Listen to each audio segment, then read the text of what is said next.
Glória a Deus. Vamos abrir as nossas Bíblias no livro do Gênesis, primeiro livro da Bíblia.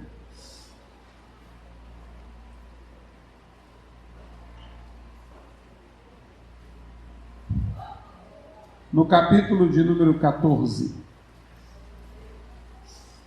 Nós vamos falar nessa noite acerca de um tema sobre o qual nós falamos não muito frequentemente, mas importante como qualquer outro que se contém na palavra de Deus. Vamos falar acerca do dízimo. O que a Bíblia diz sobre o dízimo?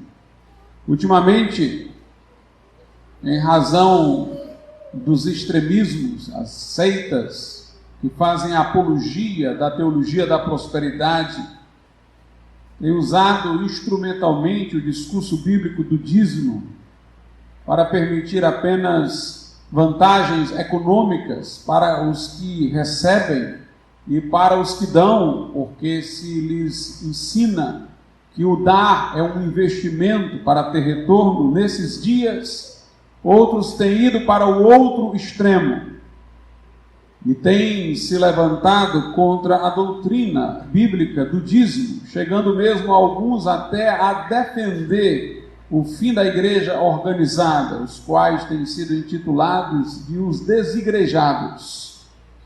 É, portanto, importante neste momento que, sem seguirmos os exageros das seitas neopentecostais, que também não permitamos que a decepção nos leve para longe do padrão escriturístico, para uma postura negativista, nadificante, que rejeita tudo. Vamos nos manter no equilíbrio da santa e gloriosa palavra de Deus.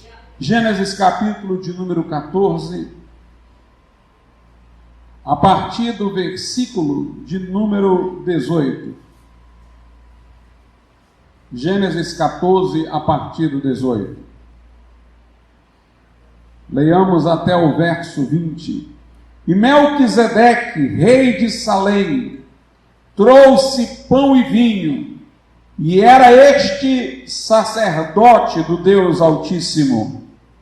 E abençoou e disse: Bendito seja Abrão pelo Deus Altíssimo, o possuidor dos céus e da terra.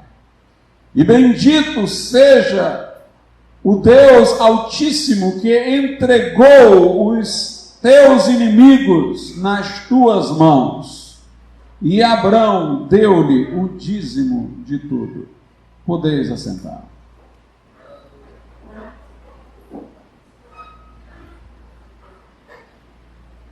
Meus amados irmãos, os seminários teológicos, as faculdades teológicas, para dar uma satisfação às outras formações em ciências humanas, têm ido por uma metodologia de interpretação da Bíblia deficiente e incompleta. Eles têm procurado interpretar cada livro da Bíblia como se cada livro fosse autônomo, não houvesse uma unidade temática com os outros livros. E aí se faz a exegese explicando o que é que aconteceu num determinado momento, conforme o registro de determinado livro, e os livros da Bíblia são interpretados, cada um dentro de seu contexto histórico, isolados uns dos outros. Mas nós acreditamos que, muito embora isto seja necessário, que interpretemos cada livro de per si, devemos ter aquilo que Paulo diz na carta aos Efésios, quando fala de espírito de sabedoria e de revelação. Devemos ter este espírito de sabedoria e de revelação para nós irmos além de cada livro em particular da Bíblia e vermos o que Deus falou progressivamente ao longo de sua revelação, passando de um livro após outro. Devemos entender que não apenas os autores de cada livro da Bíblia deliberaram fazê-lo, mas receberam uma direção de Deus para fazê-lo e uma inspiração sobrenatural. Em última instância, o autor da Bíblia, de todos os seus livros, é o mesmo, o Espírito Santo. E se para cada autor havia o seu livro particular, para cada autor humano, para o Espírito Santo, todos estes livros que estão na Bíblia são um livro só. E, portanto, devemos relacionar Velho e Novo Testamento. Devemos entender o que é dito no começo, à luz do que é dito no fim, e o progresso da revelação de Deus. Devemos, portanto, ter este espírito de sabedoria e revelação, que não é adquirido por uma formação teológica, por um curso de hermenêutica, mas em muito deve a uma vida espiritual, em comunhão com Cristo, que permite ter olhos para ver o que as pessoas que não estão gozando na mesma comunhão com Deus não veem. Então nós vamos seguir aqui este duplo percurso. Nós vamos entender esta passagem à luz de seu contexto, como outras, também em outros livros da Bíblia, mas nós vamos depois fazer relações para mostrar que há um sentido mais elevado, profundo, há uma unidade temática, e muito mais do que isso, esta unidade maior, ela tem foco na pessoa de Jesus. Objetiva é enaltecer a pessoa de Jesus. Qualquer doutrina da Bíblia, mesmo uma que pareça árida como a do dízimo, deve ser pregada de modo cristocêntrico. Deve de alguma maneira encontrar uma relação com a pessoa bendita de nosso Senhor Jesus Cristo. Aqui no texto que lemos, nos deparamos com Abraão, ainda chamado de Abrão, depois de uma batalha, na qual obteve despojos, bens, indo ao encontro de um misterioso sacerdote, que não aparece em nenhum texto mais do Velho Testamento, embora referido no Novo como uma figura de Cristo, Melquisedeque. Abraão vai a Melquisedeque, é abençoado por este, e entrega-lhe o dízimo. E a Bíblia é clara em dizê-lo, de tudo. Interessante observarmos, meus irmãos, que a essa época não havia ainda a lei de Moisés. Abraão é o patriarca da nação de Israel. Foi a Abraão que Deus disse: de ti farei uma grande nação. Abraão teve Isaque, Isaque teve Jacó, Jacó teve filhos, de cujas famílias vieram as futuras tribos de Israel.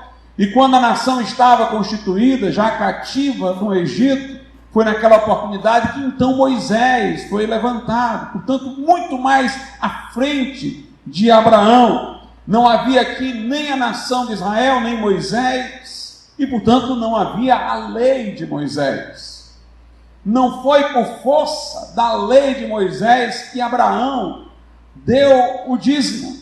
Aqueles que dizem que dar dízimos não é alguma coisa que tenha validade no Novo Testamento, costumam asseverar que o dízimo era algo da lei, era algo do Velho Testamento, associado à nação de Israel, e que findo o pacto com Israel nos termos do Velho Testamento, que findo o Velho Testamento, no Novo Testamento já não permanece o dízimo como um mandamento. Mas nós percebemos que antes de haver o pacto da lei, o velho pacto, nesse sentido propriamente dito, o Velho Testamento, Abraão deu a Melquisedeque o dízimo de tudo. Eu já li alguns tentarem se esvair da obrigação do dízimo, contestando este argumento que estou pondo, de que Abraão, sem que houvesse lei, deu o dízimo, afirmando que este ato é isolado de Abraão, O que eles estão querendo dizer é que Abraão deu o dízimo neste dia, mas que não há registro que ele fizesse isso com frequência. Isso foi uma coisa episódica, solta. Meus irmãos, essa explicação não faz o menor sentido. Se a Bíblia quer que nós saibamos que Abraão deu o dízimo, ela não precisa registrar tantas vezes que ele deu o dízimo. Isso tornaria a Bíblia um livro volumoso em proporções descomunais. Basta que a Bíblia faça um recorte particular para que saibamos disso. E este é o melhor recorte. Abraão deu o dízimo a um sacerdote. Note, ele deu a um sacerdote, a um oficial do culto. Isto já é suficiente para que saibamos que havia uma rotina. O texto não diz sequer que Abraão tenha solicitado a presença de Melquisedeque, mas que Melquisedeque foi-lhe ao encontro, como se já soubesse que agora Abraão lhe daria o dízimo. Portanto, nós vemos aqui uma cena de rotina, um sacerdote que recebe o dízimo para um ofício regular e que sai ao encontro de Abraão para receber. E, portanto, fica claro que Abraão tinha esta prática contínua de dar o dízimo, porque se dirigiu não a alguém em particular, mas a um oficial do culto, a um sacerdote. E o sacerdote saiu-lhe ao encontro, como já sabendo que, obtido aqueles bens, Abraão lhe daria o dízimo. Outra coisa, alguns há que dizem assim: bem, este argumento, pastor, de que Abraão tenha dado o dízimo antes de vir a lei de Moisés, não é um argumento tão forte, porque antes da lei de Moisés foi prescrito a Abraão a prática da circuncisão. E nem por isso, no Novo Testamento, nós estamos dando continuidade à circuncisão. Alguns dizem que a circuncisão também foi instituída por Deus antes da lei de Moisés. E ela cessou. Então, se Abraão dava o dízimo, nós não temos mais que fazê-lo. Mas eu quero que você perceba uma coisa. Quando eu digo que Abraão deu o dízimo antes da lei, eu estou me referindo de modo particular, claro, à lei de Moisés, mas posso incluir também a lei da circuncisão. Se você perceber, Abraão não deu o dízimo por lei nenhuma. A circuncisão foi um mandamento que Deus deu a Abraão, mas não há referência a um mandamento que Deus tenha dado a Abraão para dar o dízimo, mas ele o deu.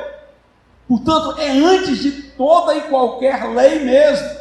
E a lei da circuncisão, pela qual Abraão já a si próprio circuncidou e a seus filhos, essa lei já era tendo em vista a nação de Israel, era para distinguir a linhagem de Abraão, seria um sinal da aliança de Deus com Abraão, com a descendência física dele também.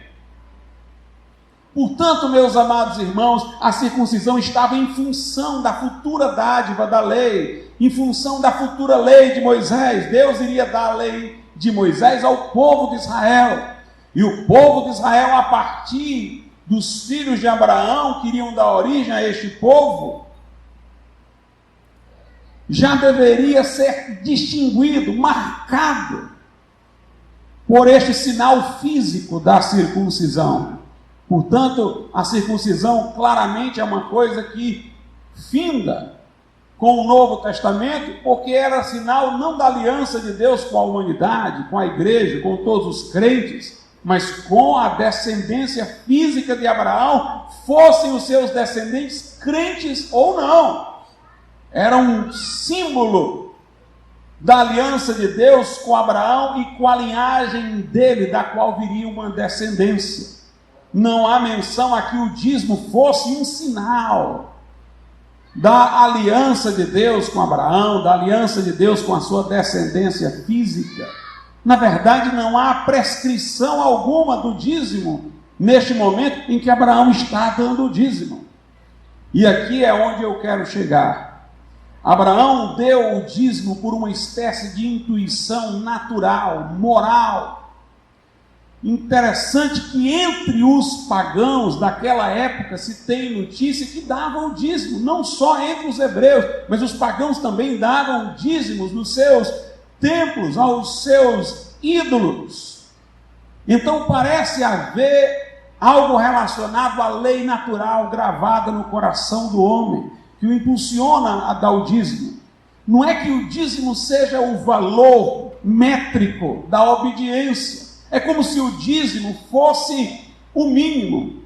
É como se eu dissesse: se Deus tem me abençoado, pelo menos o dízimo eu vou dar. A consciência de Abraão, e de certo modo até a consciência dos pagãos, lhes dizia que pelo menos o dízimo eles deveriam dar, como se fosse um mínimo, em reconhecimento ao cuidado e à provisão que Deus lhes tinha concedido. Obviamente Abraão dava muito mais do que o dízimo, e os homens do Velho Testamento não limitavam-se ao dízimo, eles davam ofertas, ofereciam não sei quantos outros sacrifícios, mas o dízimo aparecia como um mínimo que recordava que o homem deveria ser grato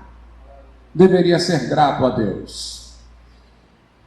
Mas vamos adiante. Se o dízimo fosse algo relacionado à lei cerimonial do Velho Testamento, que foi cumprida em Cristo e já não mais vale, nós perguntaríamos: de que é que o dízimo é símbolo? Todas aquelas partes da lei de Moisés que já não valem mais eram uma prefiguração de alguma realidade espiritual. Os mandamentos morais do Velho Testamento, que proibiam o homossexualismo, que proibiam o adultério, que proibiam a mentira, claro, continuam válidos no Novo. Deus não muda do ponto de vista moral. Os mandamentos representam valores eternos. O que é que não vale do Velho Testamento no Novo? É aquilo que era cerimonial, prefigurativo, de coisas que iam cumprir-se em Jesus.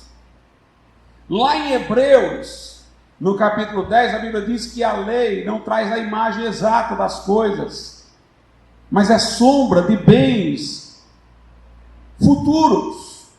Sombra de bens futuros. Então, meus amados irmãos, a lei, naquela parte prefigurativa, caducou, porque o que ela prefigurava já se cumpriu. Não oferecemos mais, por exemplo, sacrifícios, porque Jesus Cristo é o Cordeiro de Deus que tira o pecado do mundo. Porque, como Paulo diz aos Coríntios, Cristo é a nossa Páscoa, que já foi sacrificado por nós. Por isso, não temos mais a comemoração da Páscoa.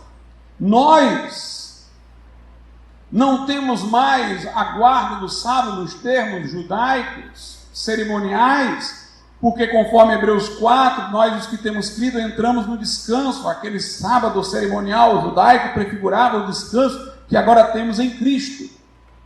Embora de um outro modo guardemos o domingo, mas em razão festiva da ressurreição do Senhor e da necessidade do homem de ter um dia em 7 para descanso físico e para devoção ao Senhor. Mas com todos os contornos cerimoniais do dia de sábado do Velho Testamento, nós não guardamos, porque neste sentido prefigurava o que se cumpriu em Cristo, que agora é o nosso descanso. Ele disse: encontrareis em mim descanso para as vossas almas. A circuncisão física no corpo é um símbolo, conforme diz Paulo aos Colossenses, conforme ele diz aos Romanos, da circuncisão do coração, feita não por mão, mas pelo Espírito de Deus, onde os sinais do velho homem nos são removidos para que andemos em novidade de vida. Mas eu pergunto, se o dízimo está entre esses mandamentos cerimoniais que já não mais valem, de que é que ele era símbolo? O que ele simbolizava? Na verdade, a Bíblia coloca o dízimo como algo moral e não cerimonial. Em Malaquias, aquele que não dá o dízimo é comparado a um ladrão, um transgressor de um dos mandamentos do Decálogo, que diz para não furtar, não roubar. Lá em Malaquias a linguagem é moral, veja o que a Escritura diz.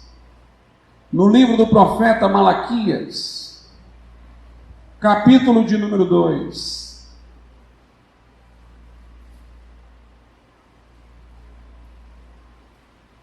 Malaquias 2, aliás 3, Malaquias 3, a partir do versículo de número 7. Desde os dias de vossos pais vos desviastes dos meus estatutos e não os guardastes. Tornai-vos para mim, note, esta é uma linguagem moral, tornai-vos para mim e eu me tornarei para vós, diz o Senhor dos Exércitos. Mas vós dizeis, em que havemos de tornar? Roubará o homem a Deus? Todavia vós me roubais, e dizeis, em que te roubamos? Nos dízimos e nas ofertas. Com maldição sois amaldiçoados, porque a mim me roubais, sim, toda esta nação. Trazei todos os dízimos à casa do tesouro, para que haja mantimento na minha casa, depois fazei prova de mim nisto, diz o Senhor dos Exércitos, se eu não vos abrir as janelas do céu, e não derramar sobre vós uma bênção tal, até que não haja lugar suficiente para recolherdes. Notemos, tem alguns aspectos aqui de Malaquias que se referem especificamente a Israel. A casa do tesouro se referia ao templo.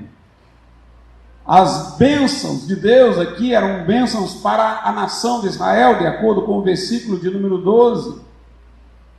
O devorador que estragava as colheitas vinha sobre o povo de Israel naquela época.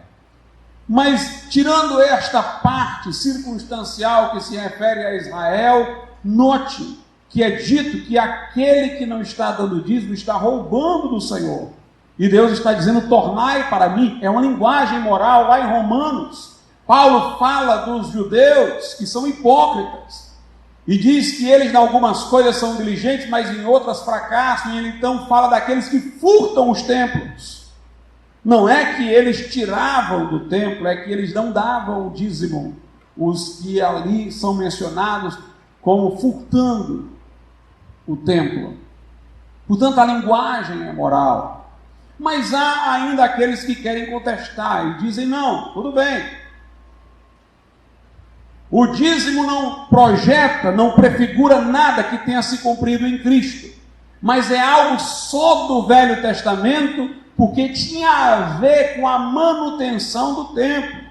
O templo era muito grande, muito suntuoso, eram muitos sacerdotes, muitos sacrifícios, muito trabalho. Então o dízimo era uma espécie de tributo para manter o culto, mas no Novo Testamento nós não temos mais todo esse aparato para que o dízimo seja obrigatório. De fato, o dízimo não era parte da lei cerimonial que prefigurava alguma coisa relativa à salvação. O dízimo era uma lei civil para Israel, para a manutenção, um estado teocrático do templo e dos seus serviços. Essa explicação parece razoável, mas notemos que Abraão deu o dízimo quando não havia templo, quando não havia multiplicidade de sacerdotes. Melquisedeque era um sacerdote isolado, sem templo, sem local específico. No entanto, Abraão deu-lhe o dízimo de tudo. E nós percebemos que Jacó fez o mesmo. Quando não havia templo, não havia sacerdote, não havia nada. Na certa, quando Jacó dava o dízimo, ele oferecia a Deus dos seus animais diretamente. Fazia uma oferenda direta a Deus. E, portanto, não tinha nenhum estado teocrático existente, nenhum templo para manter, nenhum ofício profissional para manter, mas ele dava o dízimo. Veja o que a Bíblia diz sobre Jacó em Gênesis, no capítulo de número 28. Gênesis 28, a partir do 20.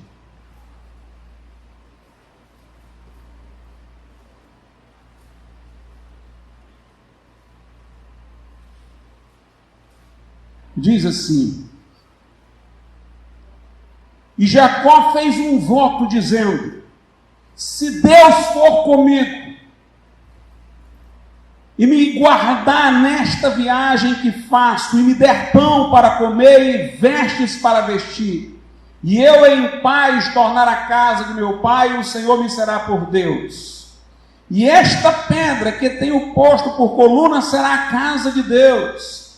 E de tudo quanto me deres, certamente te darei o dízimo. Observe, não havia lei de Moisés aqui. Não havia nação de Israel constituída, não havia templo nem ofício. No entanto, Jacó está dizendo que vai dar a Deus certamente o dízimo de tudo. Este certamente quer dizer pelo menos, quer dizer, o dízimo com certeza eu dou. Não é dizendo que vai dar só o dízimo, mas certamente eu darei o dízimo. Nós percebemos, portanto, que a prática de Abraão teve continuidade com Isaac e teve continuidade com Jacó. Mas os críticos do dízimo dizem, sabe o que sobre esse texto? Eles dizem: se Jacó nessa hora resolveu dar o dízimo, então de uma coisa estamos certos, antes ele não dava. Então não pode ser tido como um dever dar o dízimo, porque Jacó neste momento resolveu dar, então antes não dava. Em primeiro lugar, para começar, irmãos, nos parece que Jacó se converteu, foi aqui. Jacó estava fugindo de Esaú, havia praticado um ato perverso, enganara o pai. E na fuga, ele teve uma visão, no sonho. Ele viu uma escada que ia da terra ao céu. Esta escada é uma representação de Cristo. Por ela os anjos subiam e desciam, e lá no Novo Testamento Jesus diz: vocês ainda vão ver os anjos subindo e descendo sobre o Filho do Homem. Ele teve uma visão, portanto, na forma de uma escada de Cristo, como mediador, a ponte que liga Deus aos homens. Quando ele acordou, ele ficou impactado com aquilo. Ele ficou impressionado, dá a entender que antes Jacó conhecia Deus só de ouvir, mas agora, como disse Jó, os seus olhos o estavam vendo. Em Gênesis 28 diz, versículo 16 e 17, acordando, pois, Jacó do seu sono, disse: na verdade o Senhor está neste lugar, e eu não sabia. E temeu, e disse: quão terrível é este lugar! Este não é outro lugar, senão a casa de Deus, e esta é a porta dos céus. No versículo 19 diz: e chamou o nome daquele lugar de Betel. O nome, porém, daquela cidade antes era Luz, e então ele fez o voto de dar o dízimo. Poderíamos argumentar simplesmente isso: antes ele não deu porque não era convertido, ele se converteu aqui. Mas é interessante que logo que converteu, ele quis dar. Logo que ele teve um encontro com a escada de Jacó, logo que ele se viu na porta do céu, logo que ele estremeceu, percebendo que Deus estava ali, ele disse: certamente eu vou dar o dízimo para esse Deus. Mas além dessa explicação, temos uma outra. Antes desse momento, talvez Jacó não tivesse feito o voto de dar o dízimo também. Sabe por quê, irmãos? Porque ele morava com os pais. Porque ele não tinha produção própria, ele trabalhava para o pai, era o pai que dava o dízimo. Ele estava lá junto com Esaú, em conjunto com o seu pai. Ele não tinha propriedade, ele não tinha produção própria.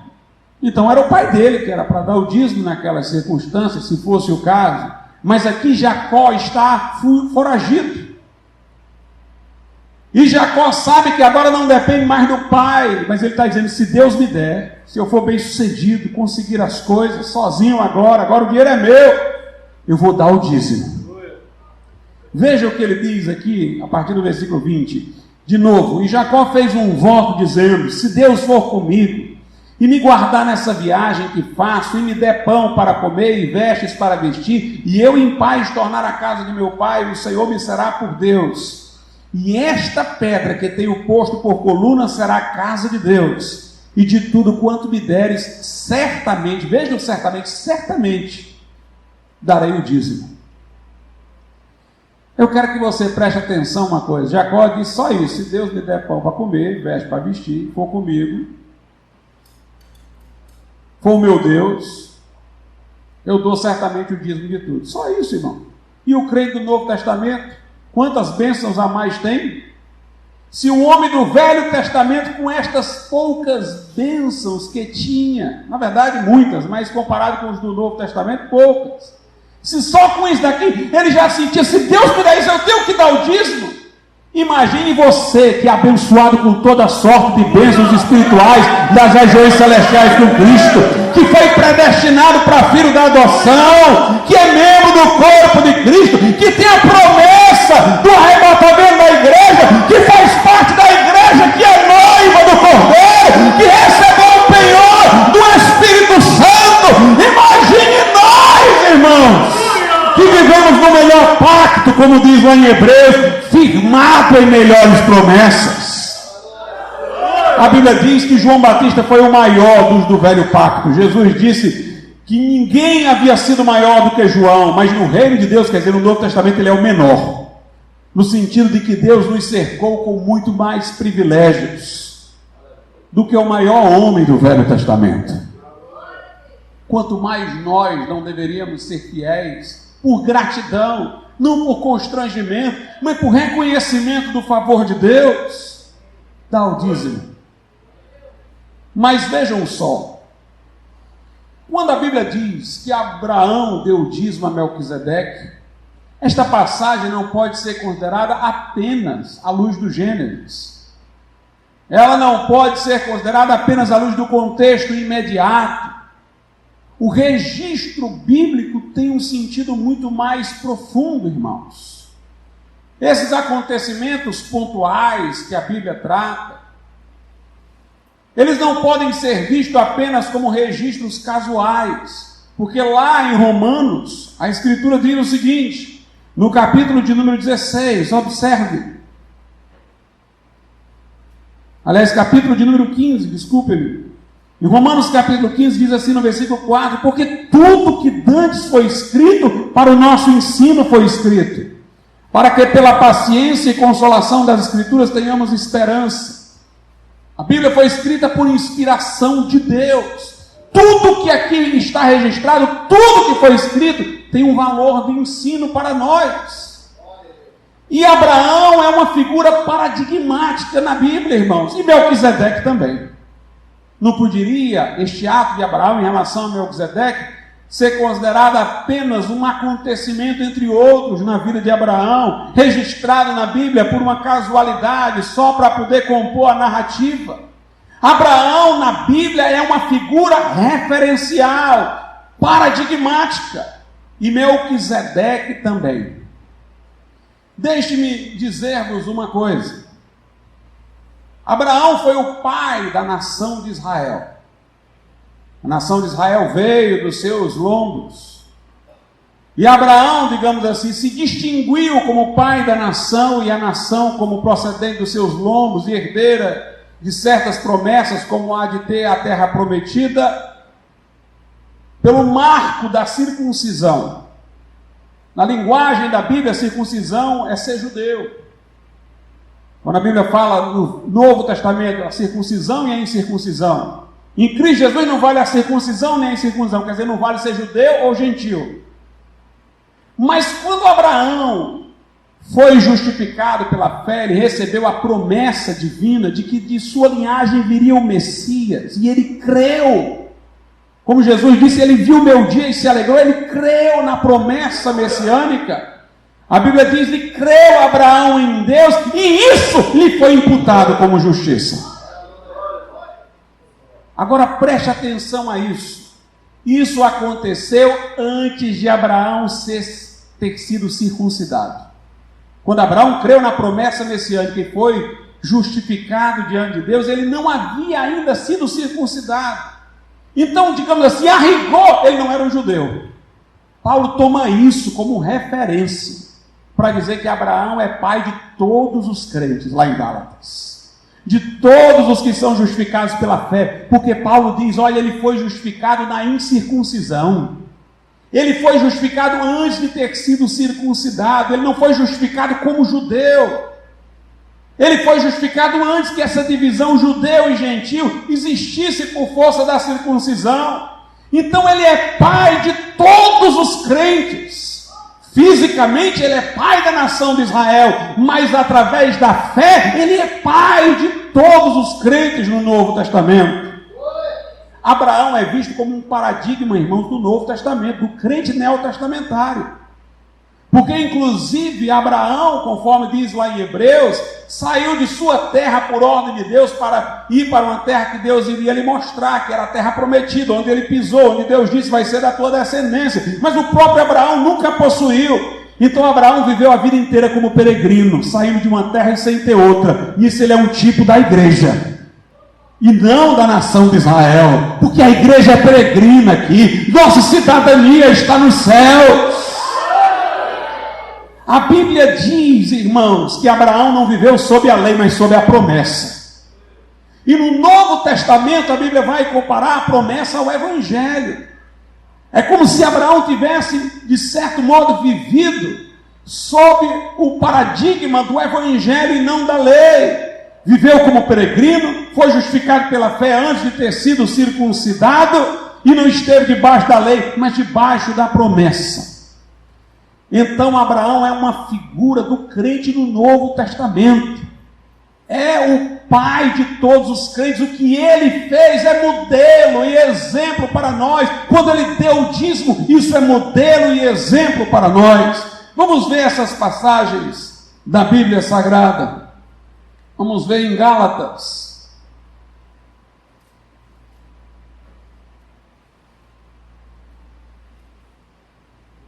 Gálatas, e aqui é onde entra o que eu digo que chamo de espírito de sabedoria e revelação. Eu não estou mais só no contextozinho lá de Abraão. O que é que aconteceu? Ele saiu de uma guerra, deu dízimo a Melquisedeque. Agora eu estou na amplitude da Escritura. O que é Abraão para a Escritura?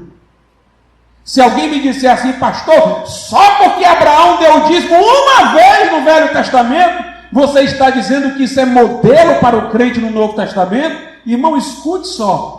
A única pessoa de quem a Bíblia diz que por ter crido em Deus no Velho Testamento foi justificado foi Abraão. E Paulo toma Abraão, o único de quem se diz isso, como paradigma para todos nós no Novo Testamento. Em Romanos 4, Paulo diz, não foi Abraão justificado pela fé? Ele toma o fato de Abraão ser justificado pela fé e é o único de quem se diz isso no Velho Testamento como modelo para todos nós. Então eu poderia pegar só essa passagem de Abraão dando o dízimo e esquecer até todas as outras, isso já seria modelo para nós, porque Abraão é paradigma. Como eu disse, ele é como se fosse um modelo do crente neotestamentário nos dias do Velho Testamento. Em Gálatas, capítulo de número 3, a Bíblia Sagrada diz o seguinte, a partir do verso 6.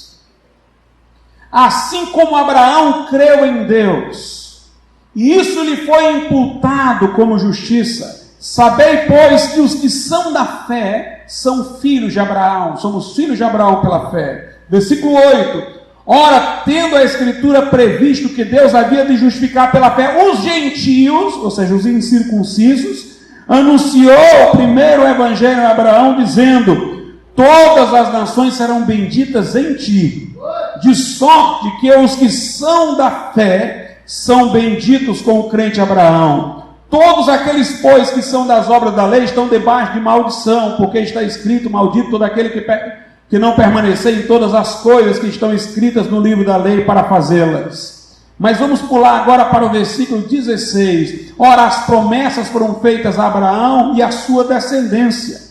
Não diz, e as descendências, como falando de muitas, mas como de uma só, e a tua descendência, que é Cristo. Mas digo isto, que tendo sido a aliança anteriormente confirmada por Deus em Cristo, a lei, que veio 430 anos depois, não invalida de forma a abolir a promessa. Note, ele está dizendo que a promessa de Deus feita a Abraão não poderia ser invalidada pela lei. E ele está exatamente dizendo isso para falar que o Evangelho é que perdura e não a lei.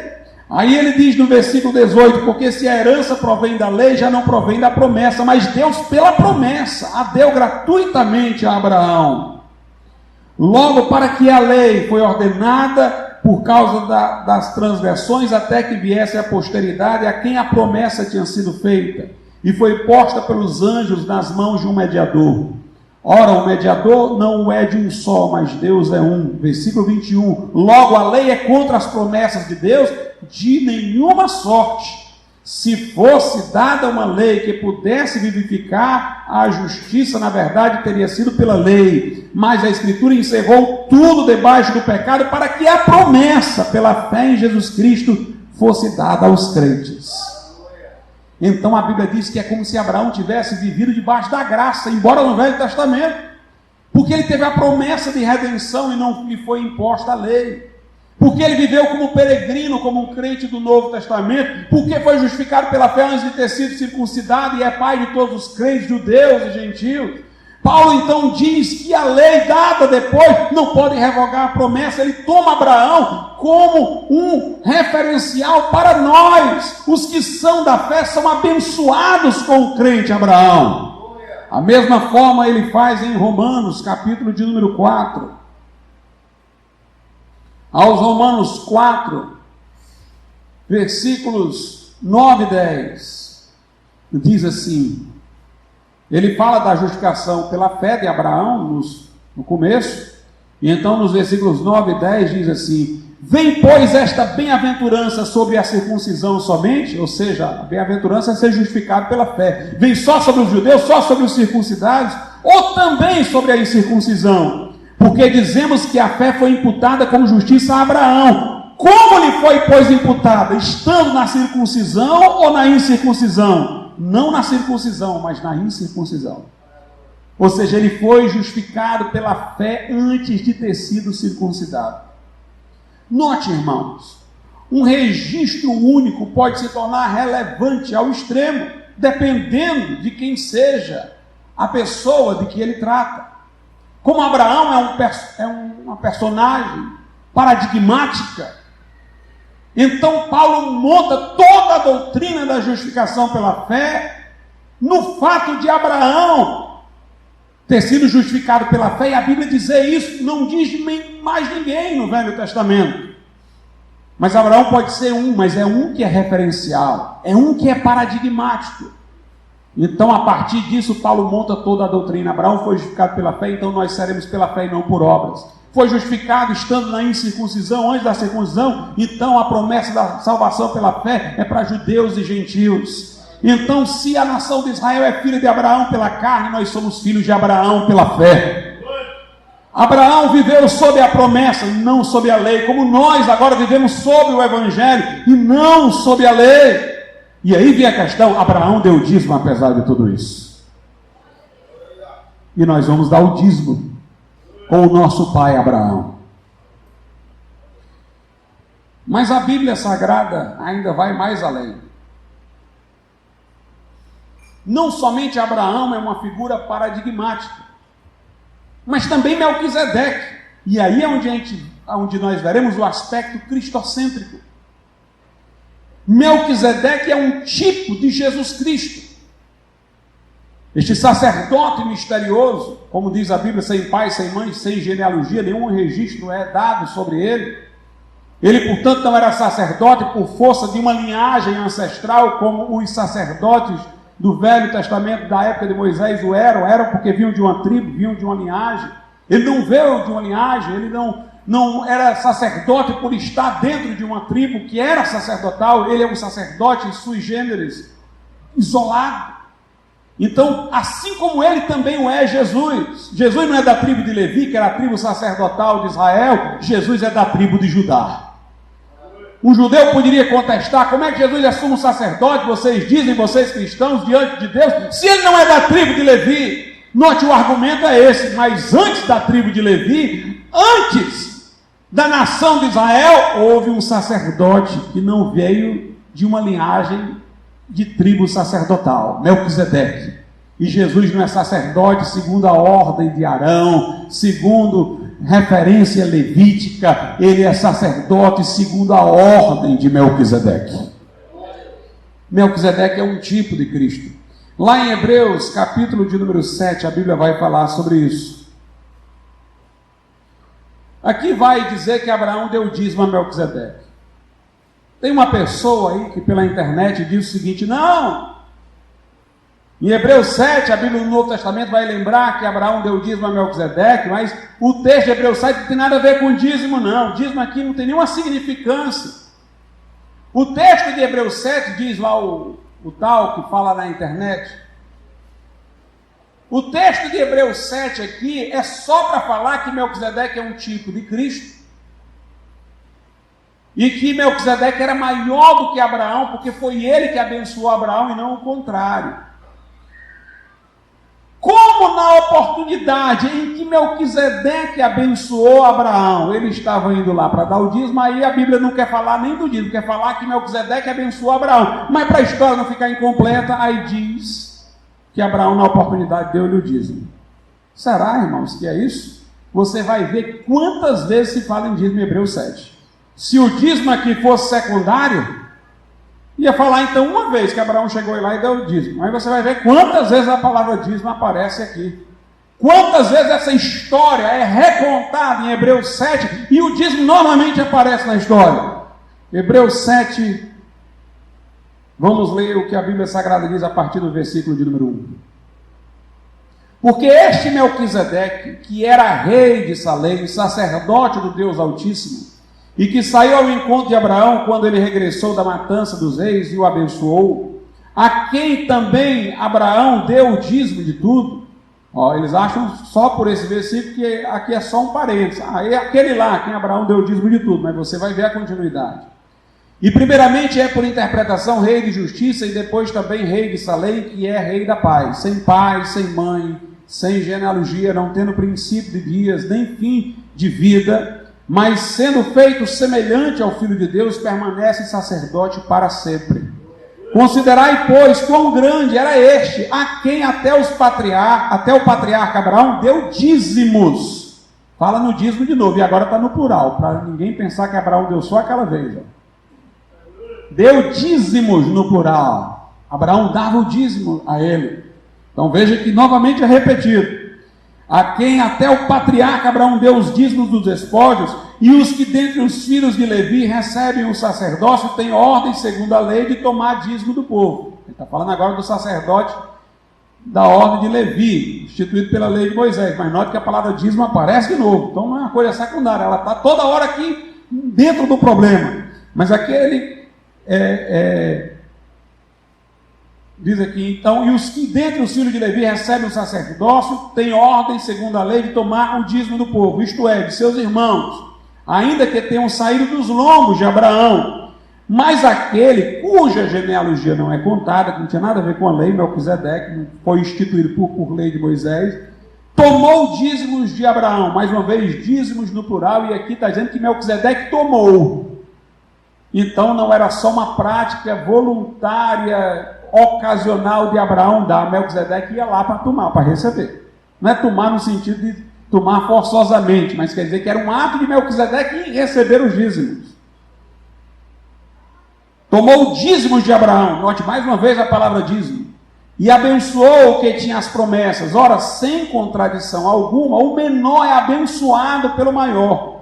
E aqui agora, quer dizer, o sacerdócio de Levi, da tribo de Levi, o sacerdócio levítico, o sacerdócio que estava ainda em operação na nação de Israel, para a igreja não mais valia, mas ainda continuava no templo. E aqui certamente tomam dízimos homens que morrem. Ali, quer dizer, no caso de Abraão, porém aquele de quem se testifica que vive. Então, o autor da carta aos Hebreus está dizendo que quando Abraão deu o dízimo a Melquisedeque, era como se ele estivesse dando ao próprio Cristo, porque Melquisedeque é figura de Cristo, porque Cristo é sacerdote da ordem de Melquisedeque. Então, lá no templo dos judeus, eles continuavam dando dízimos, e quem os tomava eram os sacerdotes levíticos, homens que morrem. Mas ele está dizendo, mas ali Abraão deu dízimos a Cristo, deu dízimo àquele de quem se testifica que vive. Note, irmãos, aqui o paradigma é muito forte, é a ideia de que nós devemos dar dízimos como Abraão a Cristo. Os judeus, enquanto o templo lhes durou, estavam ainda dando dízimo lá. Aos sacerdotes instituídos pela lei de Moisés. Mas nós, como Abraão, damos o dízimo a Cristo, aquele de quem se testifica que vive. Mas daqui a pouco eu falo sobre isso, versículo 9. E por assim dizer, por meio de Abraão, até Levi, que recebe dízimos, pagou dízimos. Ou seja, quando Abraão deu dízimo a Melquisedeque, a tribo de Levi não existia, iria vir da sua descendência. Então estava potencialmente em Abraão. Então é como se ele dissesse, quando Abraão deu dízimo, até Levi deu dízimo. Até a tribo de Levi deu dízimo a Melquisedeque. Note quantas vezes a palavra dízimo aparece aqui. Não é uma coisa incidental, não é uma coisa eventual, não é um parênteses. O assunto aqui toda hora gira em torno da questão dos dízimos, mostrando que há dois padrões de dízimo: o da lei, onde os dízimos são entregues a sacerdotes que morrem, e o da graça, vivido em Abraão por antecipação, onde ele deu o dízimo àquele de quem se testifica que vive, a Melquisedeque, como uma figura de Cristo, que é sacerdote segundo a ordem de Melquisedeque. O versículo de número 12 diz assim: porque mudando-se o sacerdócio, necessariamente se faz também mudança da lei. Ou seja, nós agora não temos por sacerdotes da tribo de Levi, mas a Cristo. A lei mudou. Agora o mandamento não é para dar aos da tribo de Levi, agora é para dar o novo sacerdócio.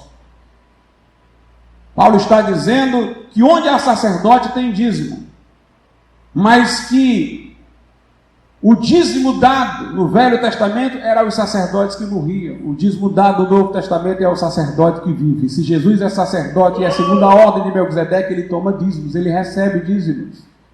Veremos em que sentido pode isso acontecer. Mas veja aí o versículo de número 16, falando de Jesus, que não foi feito segundo a lei do mandamento carnal. Ele não é sacerdote por força de um mandamento carnal, que separou uma tribo, uma linhagem de sangue, mas segundo o poder da vida incorruptível. Ele é sacerdote segundo o poder da ressurreição. Versículo 17, porque ele assim testifica: tu és sacerdote eternamente segundo a ordem de Melquisedeque, porque o precedente mandamento é abrogado por causa de sua fraqueza e inutilidade, o que era para dar o dízimo aos da tribo de Levi. Versículo 21, mas este com juramento por aquele que lhe disse: jurou o Senhor e não se arrependerá, tu és sacerdote eternamente, segundo a ordem de Melquisedeque. Nós somos os filhos de Abraão pela fé. E Jesus é o sacerdote segundo a ordem de Melquisedeque. O que devemos fazer? Dar o dízimo a Cristo. Pastor, como é que a gente dá o dízimo a Cristo? E aqui entra um elemento que vai nos colocar em tensão com diversas denominações. De acordo com a primeira carta aos Coríntios, capítulo de número 12, Cristo é identificado na terra não com um ou outro crente em particular, mas com a comunidade cristã. Diz assim, 1 aos Coríntios 12, 12: porque assim como o corpo é um e tem muitos membros, e todos os membros deste um corpo, e todos os membros deste um corpo, sendo muitos, são um só corpo, assim é Cristo também. Ele está dizendo, assim como um corpo tem muitos membros, mas todos os membros deste corpo, sendo muitos, são um só corpo, assim também é Cristo. Cristo se identifica com a comunidade cristã. Quando Paulo perseguiu a igreja, Jesus disse: Saulo, Saulo, por que me persegues? Por isso nós entendemos que dar o dízimo a Cristo é dar o dízimo à comunidade. Quem deve administrar o dízimo, consentir numa ou noutra forma de o dízimo ser usado, é a comunidade cristã, é a igreja local. Naquelas denominações em que se dá o dízimo para um corpo de pastores administrar, esse corpo de pastores está se nivelando analogamente aos sacerdotes da lei. Esse corpo de pastores está tomando uma posição confiscatória, como se eles fossem aqueles que representam Cristo. Mas Cristo se identifica com a comunidade cristã. Por isso, dar o dízimo é dar o dízimo à comunidade, para que a comunidade, no seu conjunto, a igreja local, aqueles que participaram do ato de dar, também participem do ato de administrar, obviamente submetidos à voz do Espírito Santo de Deus. Como disse Jesus, onde estiverem 2 ou 3 reunidos, estou eu no meio deles. É o corpo de Cristo, no sentido local. Mas nós vemos, irmãos, portanto, como o dízimo está não somente na lei, mas está na graça. Alguém diz, pastor, Jesus falou alguma coisa sobre o dízimo? Mateus capítulo 23. Em Mateus 23, diz assim: ai de vós, escribas e fariseus hipócritas, porque dais o dízimo da hortelã, do endro e do cominho, e desprezais o mais importante da lei, o juízo, a misericórdia e a fé. Deveis, porém, fazer estas coisas e não omitir aquelas. Note, Jesus reprova os fariseus porque eles eram diligentes em dar o dízimo de cada coisa. Mas os fariseus não traziam no coração justiça, misericórdia e fé. Mas quando Jesus assim os reprovou, Jesus não disse, deixe de dar o dízimo e tenha justiça, misericórdia e fé. Jesus disse, deveis, porém, fazer estas coisas e não omitir aquelas. Ou seja, vocês devem ter no coração justiça, misericórdia e fé, e vocês devem dar o dízimo. Irmão, se o dízimo fosse uma coisa secundária, Jesus não iria ter dito isso tão expressivamente. Porque nós sabemos quantos embates Jesus teve com os fariseus por causa do sábado. Jesus, nos termos da lei, violou o sábado. Embora nos termos do mandamento, isoladamente, no conjunto ele cumpriu a lei, porque cumpriu a finalidade do sábado, fez o que era bom no dia de sábado. Mas Jesus polemizou com os fariseus bastante acerca do sábado, mas ele não quis entrar em polêmica acerca do dízimo. Na verdade, Jesus disse, se a vossa justiça, ou seja, vossas obras, não excederem as de escribas e fariseus, de maneira nenhuma podereis entrar no reino de Deus. Então Jesus espera de nós que nós sejamos muito mais prontos a contribuir com a obra de Deus do que os fariseus. Como eu disse, o dízimo é o mínimo, certamente, disse Jacó, te darei o dízimo, é o mínimo. Mas Jesus espera muito mais de nós do que isso. E ele deu um exemplo disso na história da viúva pobre. Se alguém quer um modelo neotestamentário que Jesus tomou, pegou um momento, uma história, um acontecimento e deu como modelo, é este. E a viúva pobre deu tudo, foi que tinha, para a obra de Deus, não constrangida por homens que ficavam tentando lhe extorquir, mas voluntariamente. Lá em Lucas, no capítulo de número 21, diz assim a Bíblia, versículos 1 a 4. E olhando ele, ou seja, Jesus, viu os ricos lançarem as suas ofertas na arca do tesouro. E viu também uma pobre viúva lançar ali 2 pequenas moedas. E disse, em verdade vos digo que lançou mais do que todos esta pobre viúva. Porque todos aqueles deitaram para as ofertas de Deus do que lhes sobejava. Mas esta da sua pobreza deitou todo o sustento que tinha. Foi este acontecimento que Jesus tomou como modelo, e a Bíblia diz que ele viu, ele observou. Isso mostra, irmãos, que Jesus observa como nós administramos o nosso dinheiro.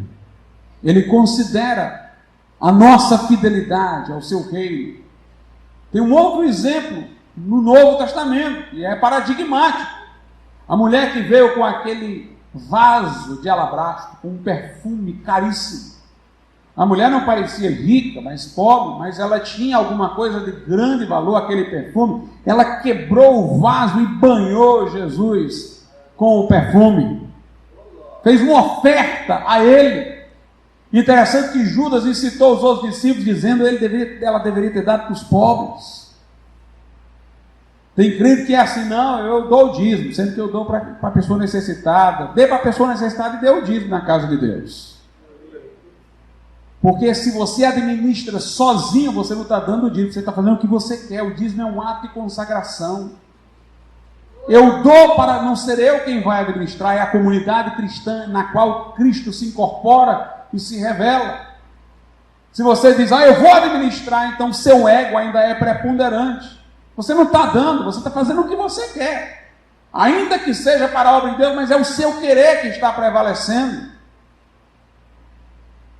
Pois bem, aquela mulher ali, irmãos, derramou o seu perfume em Jesus. E aqueles discípulos incitados por Judas disseram, Senhor, não era melhor ter dado para os pobres? Jesus disse, os pobres vocês vão ter sempre aqui para ajudar. Pode ajudar. Eles não vão desaparecer, não. Mas essa mulher me preparou para o túmulo. Sua oferta foi bem recebida. E na prática, pastor da igreja primitiva? Vamos ver aí Atos capítulo de número 4. Atos capítulo 4, versículos 34 e 35.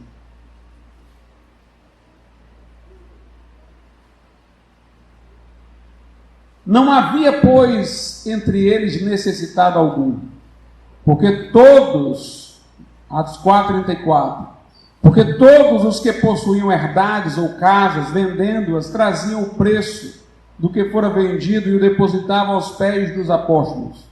E repartia-se a cada um segundo a necessidade que cada um tinha. Note, as pessoas vendiam o que possuíam e traziam aos pés dos apóstolos como oferta. Elas não sabiam como os apóstolos iam administrar. Até a escolha dos diáconos, os apóstolos distribuíam como eles entendiam. Mas alguém diz, mas pastor, aqui foi para ajudar o necessitado. Irmãos, eu vou quebrar aqui um paradigma. Já o fiz quando falei uma vez sobre isso, de outra oportunidade eu vou quebrar de novo. Essa oferta aqui não era para ajudar reais necessitados, não. Como é que de repente apareceu tanta gente pobre no meio da igreja?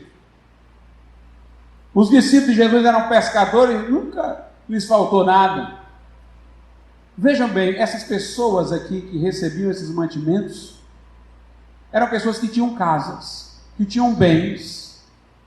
Mas eu vou dizer o que é que aconteceu.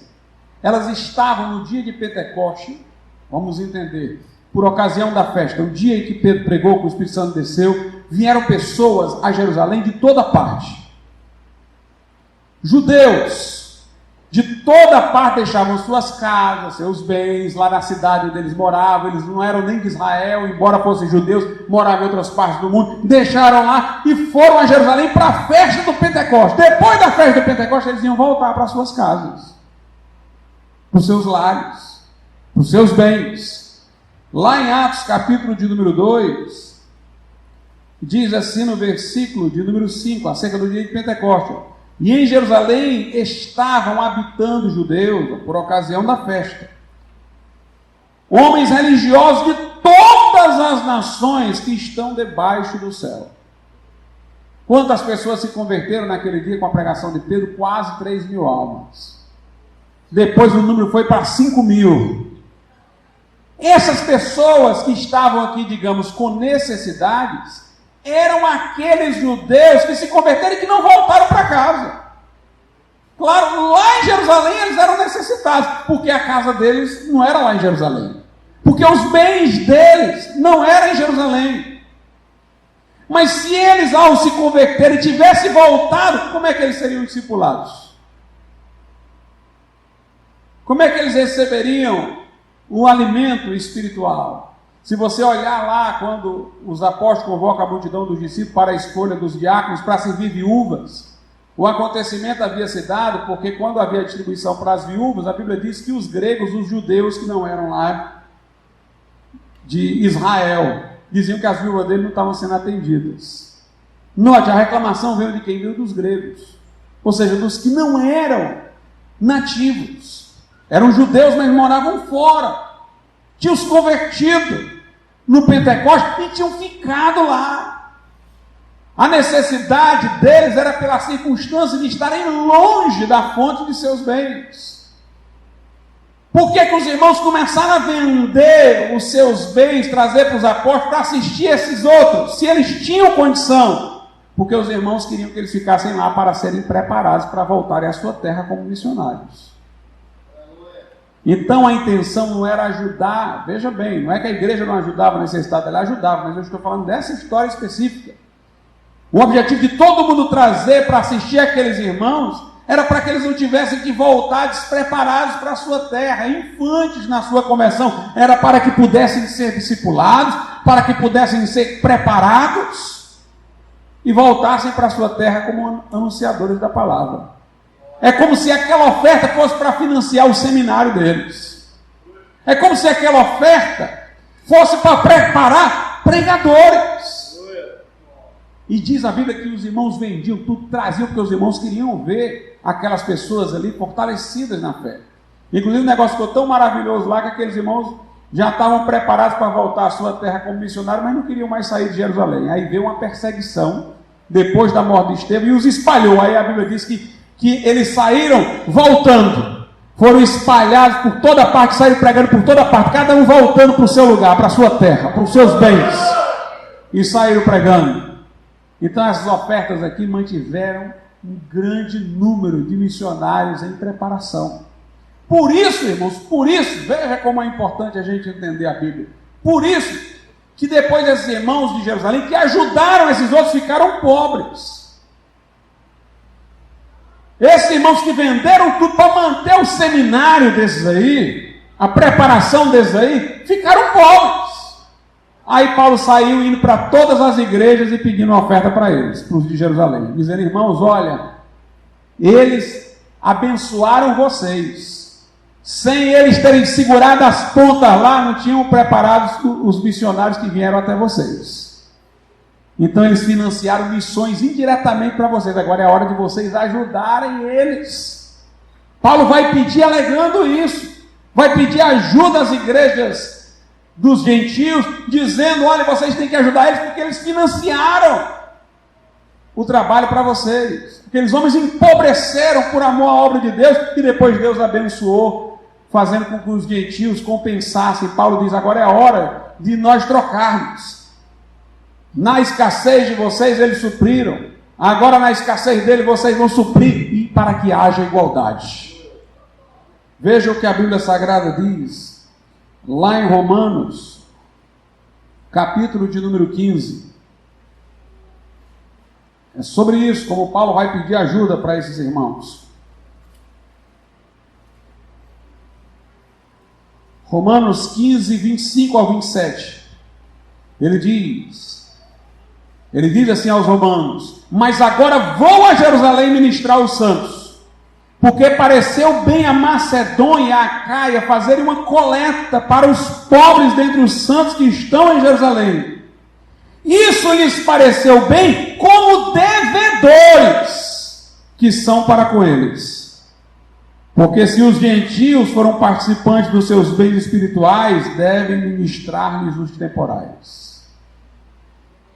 Paulo diz: olha, eu estou levando uma oferta dos irmãos gentios.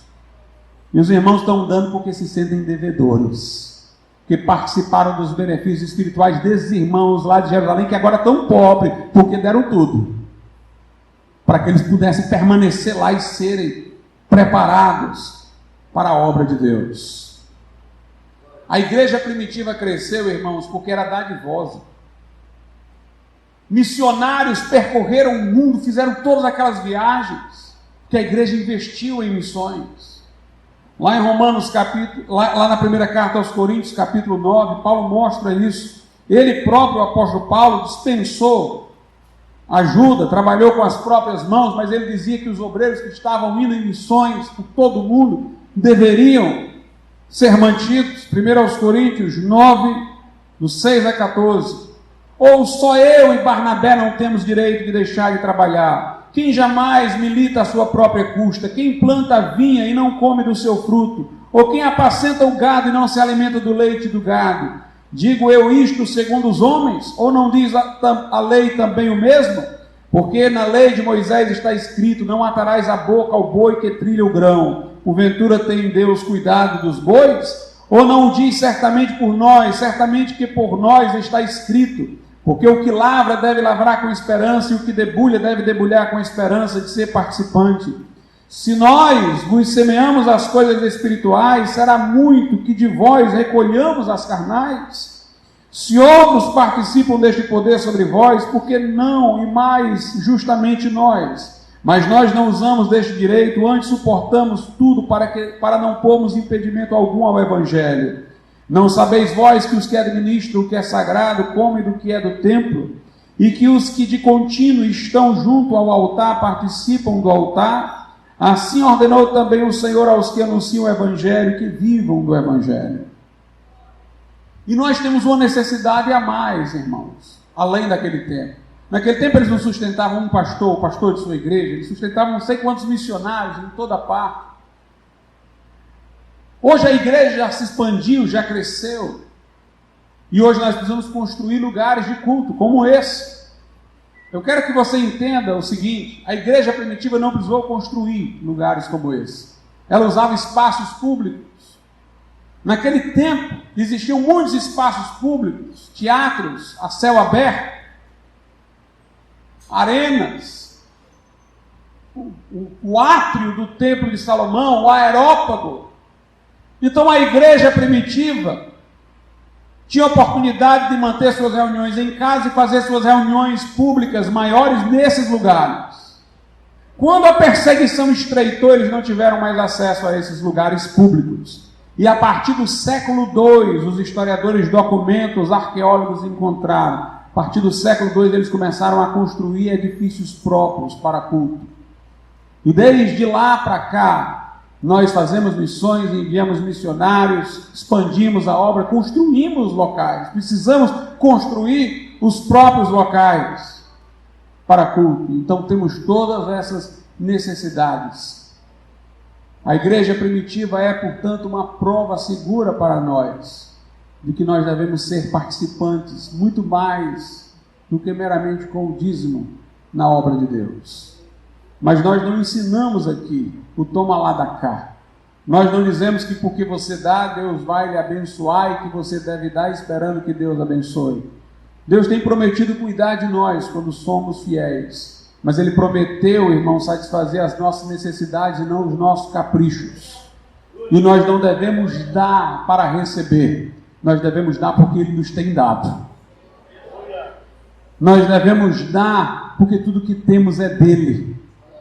E devemos reconhecer no modo como participamos da obra de Deus com os nossos bens, que Ele é maior do que tudo para nós.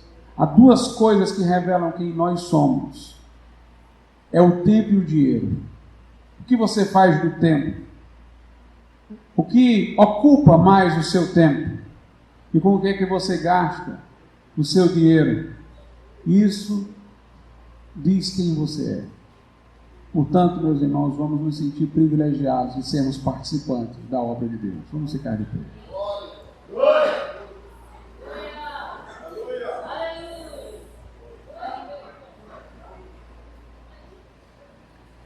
Senhor nosso Deus e nosso Pai, aplica, Senhor, a Tua palavra aos nossos corações e leva-nos, meu Deus, a ter este comprometimento. Todo o nosso ser, meu Deus, seja para Ti.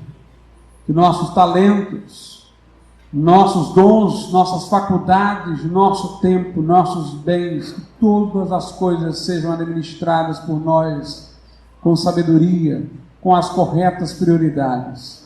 Que nos reconheçamos mordomos de tudo quanto somos e possuímos. E que, meu Deus, possamos glorificar a Ti com todas estas coisas. Em nome de Jesus. Amém.